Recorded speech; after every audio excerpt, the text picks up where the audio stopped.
tabax bi. léegi ce qui est encore plus grave. waaw. ñan ñoo def certificat médical yi c'est les certificats médicaux. naan dafa feebar. naan dafa feebar. tam war nañ ko lijjanti. bu ñu jógee ci ñooñu def certificats médicaux yi parce que ñooñu it il faut ñu leeral. contre expertise. voilà xool bu baax. ñu jógee foofu ñu dem nag ci ñenn ci société civile yi nga xam ne. ñoom ñoo doon défendre. ne Farba dafa malade dafa war a génn. lan moo leen doon wax lo pourquoi cette position boobu ñu jëloon ko alors que ñoom wóoru leen woon sax ne Farba dafa feebar. vous voyez. naan affaire yi daa rax politique. mais vous voyez cette affaire là li mu dévoilé. bëri na de. moo tax gis nga le gouvernement aujourd'hui a une belle occasion de démanteler li ñuy wax système boobu ba tey. voilà le système Marieta le système bu ñu koy wax composé wul ay éléments politiques dans tous les compartiments de l'administration tu trouves des éléments du système ñuy opérer ci façon bii et tey boo delloo gannaaw da nga naan ñaata nit la ñu bàyyi ci ay coups yu mel nii wax nga ko sànq waa ji nga xam ne dañ ko fekkoon ak ay faux billets. On nous a présenté un certificat médical. mu génn. ba tey ba sànq. nañ delluwaat ci certificat médical booba parce que fi mu nekk nii nag c'est l'occasion de remettre en cause beaucoup de choses. On nous avait parlé que état santé pathologie bi muy traîner. mënatul woon nekk ci biir kaso bi. à partir d'un certificat médical boobu war nañ ko dem xoolaat.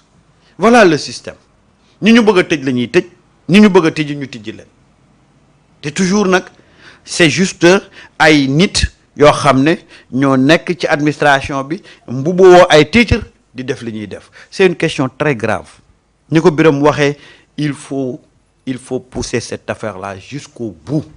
pour ñu xam. lu fa xew. et quand Serigne Saliou l'a dit. ne meeting ba amoon Agnam. 1 milliard lañ décaissé. waaw. gars yi dañoo daw porter plainte. waaw. fu mujjewul fenn tey histoire jox na ko raison. déggoo nee na ba mu demee moom li muy wax daf ci am lu ko leer. mais bien sûr ndax nee na ca une yooyu. waaw dañ ko contacter woon te ki nga contacter patron de presse la. ci presse bi la ne. ni ko pour une yi pour moom tam mu mën a jot. waaw ay 3 millions la. je pense si une bi. mais absolument Serigne Saliou ni ko du ma ko def. voilà. kon xam nga kooku li muy wax tàndatu. mais fa la yëpp. dinañ ko porté woon plainte. waaw mais est-ce que am na suite. amul benn suite. amul suite. gis nga voilà un peu tey li war a tax les Sénégalais ñu gën a mobiliser waat autour de ce gouvernement là pour jàppale leen ñu xeex ce système là. Et le gouvernement a intérêt quand même à agir avec radicalité. beneen bi jeex. mooy l'Assemblée nationale. dafa am yoo xam ne assemblée moo ci mën a dimbale le gouvernement moo ci mën a dimbale les Sénégalais. surtout. Marieta gis nga keroog ba ñuy wax Ousmane Sonko ci dans l'affaire Adji Sarr ci saa si assemblée dañoo gaaw réunir créer seen commission ne dañuy yëkkati malaanu kirlaayu Ousmane Sonko. fast track en un temps record les députés lépp xoolal procédure yëpp lañ bâclé pour lever le plus rapidement possible l'immunité parlementaire de Ousmane Sonko. ci ay tappale yéen tey ngeen nekk ci dëgg lu ngeen di xaar man jàppoon naa ne balaa ñoo génn semaine bii assemblée danañ ko convoquer député yi réunir ñu def seen commission lever immunité parlementaire Farba au plus tard lundi procureur bi continuer procédure bi parce que nag assemblée moo mën a jàppale le gouvernement sur ces genres de questions là te nag nous attendons des réformes en profondeur. Pourquoi ñi nga xam ne tey ñoom ñoo yor les responsabilités de ce pays là. Pourquoi ces gens là sont hyper protégés alors que le citoyen lambda est exposé. da ngay def léegi ñu convoqué la léegi déféré la léegi. juge bi déglu la léegi ñu dóor la mandat de dépôt. ki nga xam ne yow da nga koo jël jox ko dénk ko say ay sa dëkk. On a mis tellement de mécanismes que tey pour nga atte ko ça peut prendre minimum 2, 3, 4 mois ci ay privilèges yoo xam ne moom waru ko woon sax am on devait être beaucoup plus exigeant ci nos élus. Mais malheureusement le Sénégal c'est le pays des paradoxes. Sénégal mooy dëkk boo xam ne bopp lay doxee quoi tànki aju ci kaw. Et voilà aujourd'hui le procureur a dit que pour mu entendre Farba dans le fond il faut ñu lever immunité parlementaire. kañ la ñuy lever immunité parlementaire. waaw loolu mooy la grande kañ lañ koy lever. oui li Birame li Samba souligné il faudra aussi que l'Assemblée nationale ñoom itamit jouer seen rôle ci li nga xamante ni moom mooy am parce que bëri na loo xam ne askan wi tey ñu ngi koy ŋàññi ñoom itamit ci seen i nekkin foofu ci assemblée. bala ñuy egsi di lever immunité parlementaire wu Farba Ngom dañu waroon examiner bi ñu toogee tout ce qui peut entraver la marche de la justice tout lépp lu nga xam ni dafay protéger super protéger ay nit yu nga xam ni wax dëgg yàlla ils sont censés gën a jub ñëpp dañu war a nekk exemple dañu war a nekk modèle kon bu ñu defee faute yar bi foofu la war a gën a diise bu ñu defee faute procédure yi fa la war a gën a gaawee. mais pourquoi bu ñu defee faute mais am na fii bu ñu dee topp ay ministre ay haute cour de justice bi ñu ko tegee ba léegi mais qu'est-ce qu'ils ont fait. man gisuma benn dossier bu ñu yëkkati ci haute cour de justice alors je commence à m'inquiéter parce que lépp loo teg dafa am loo xam ni moom lay kii am na ku fi defoon proposition de loi ñu ni oui c'est mal libellé et cetera mais une proposition de loi mal libellée mais rapidement on rectifie et on le met au propre ñu teg ko dimbalante seen biir am solidarité. loolu yëpp c'est des problèmes qu'il faut régler fii ñu toll réew mi y a les attentes sont grandes ay attentes la yu nga xam ni wax dëgg yàlla mi ngi yéex ci nag diggante justice diggante assemblée nationale diggante institution yi da ngay dégg sax ay nit di wax di jéem a séparer primature présidence ak assemblée nationale da ngay gis koo xam ni bokk fi mu naan bu présidence d'accordul assemblée nationale d'accordul fële d'accordul FMI day téye loxoom et cetera te loolu yëpp ay paroles la yu nga xam ne mën na diviser. Tout à fait. parce que c'est un même gouvernement et il y a la solidarité te ñoom ñëpp ils plaident pour l'intérêt supérieur du Sénégal. Ouais. Aujourd'hui bu ñu waxee loo xam ni arrangé wul Sénégal ñëpp dañ ci war a booloo mani divergence d'opinion politique mën na am. mais li tax ñu fal leen mooy l'essentiel.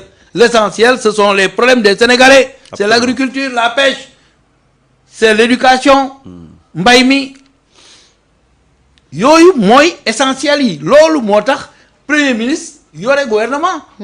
looloo tax mu jël ay ministre ku nekk mu dànk na dara donc ku nekk da nga war a plaider noonu nag gouvernement di jouer rôle am yamul ci primature mais tout le gouvernement noonu le président de la République jouer rôle am appuyer ñu la main dans la main.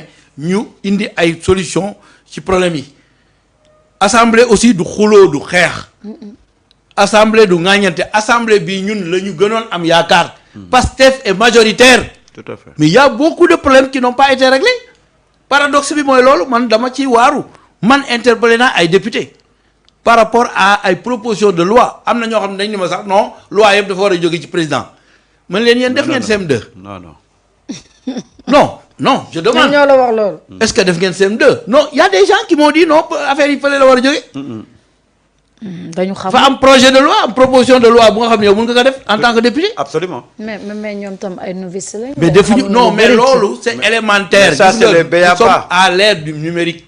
Aujourd'hui loo xamul boo duggee ci internet bi. waaw poser que question mu wax la ka tu as besoin de faire des recherches soo defee recherche nga man xam nan la ñuy bindee proposition de loi lan moo ci dugg lan moo ci warul dugg lan lañ ci war a dindi bu ko defee nga teg ko bu ko defee mu doon lu nga xam ne dina kii mais da ngay gis à l'intérieur d'un même groupe parlementaire les gens s'autocritiquent ku nekk di critiquer sa morom or moi j'ai toujours dit que suñu ay adversaire mooy opposition bi mais suñu biir lépp lu ñu am nañ ko régler ci suuf.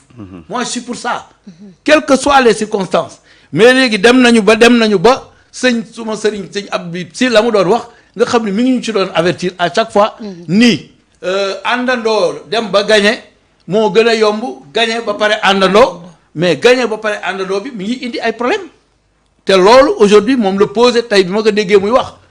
et je dis que véritablement lu mu wax warul dugg dans l'oreille d'un sourd lépp nga xam ni sëñ Habib Sy wax na ko war nañ ci bàyyi xel parce que kat ba mu mettee ñun ak moom la woon mu ñuy soutenir. tey man mënuma concevoir kenn di dugg Tivaouane te demoo fa. déedéet je prends toutes mes responsabilités pour le dire ak ku mu mën ci doon parce que ñun dañu doon dem foofu Tivaouane bu ñu duggee ñu génn Macky Sall coupé courant ak di ko xañ lu ne kon tey nan la ñu mën a demee ba foofu alors monsieur def la ñuy def dem suñu yoon man loolu ruslaa keroog ministre maa ngi koy sant di ko gërëm Aliou Sall dans le cadre de sa mission ñoom ñëpp dem nañu foofu wax dëgg yàlla ziyaare ko donc loolu dañ ci war a bàyyi xel xam ni fi mu ne nguur gi du dara déedéet nguur tey da nga koy am ëllëg da nga koy ñàkk donc nguur du ñu tere taxaw fa ñu war a taxaw du ñu tere am fulla am fayda am fit am jom am ngor loolu yëpp mooy nuy dimbali sax ba ñu mën a réussir li nga xam ni moom la ñu Sénégalais yi dénk. d'accord Biram dugg na sax ci mbirum sëñ Habib. waaw donte ñu ngi woon ci kaafar ba mais ñu dugg ci quand même parce que mais balaa ngay dugg ci sëñ Habib. waay boo ma mayee xam nga ñu ngi doon wax sànq ne kilifa gi ki jiite woon pavillon spécial. waaw dañ ko yóbbu waaye Nioro. yóbbu nañ ko Nioro. léegi nag ku bees ki ñu tabb mu ngi tudd Papa Modou Diouf. contrôle de l'administration pénitentiaire moom la ñu nommé léegi mu nekk njiitu lii di maison d'arrêt et de correction bu pavillon spécial. d'accord moom nag la ñu fal. alors Marieta sëñ Habib dafa génn balaa ñuy commenter sax li nga xam ne moom mooy wax ji mais dañ koy déglu li mu wax ci li nga xam ne moom mooy déjà la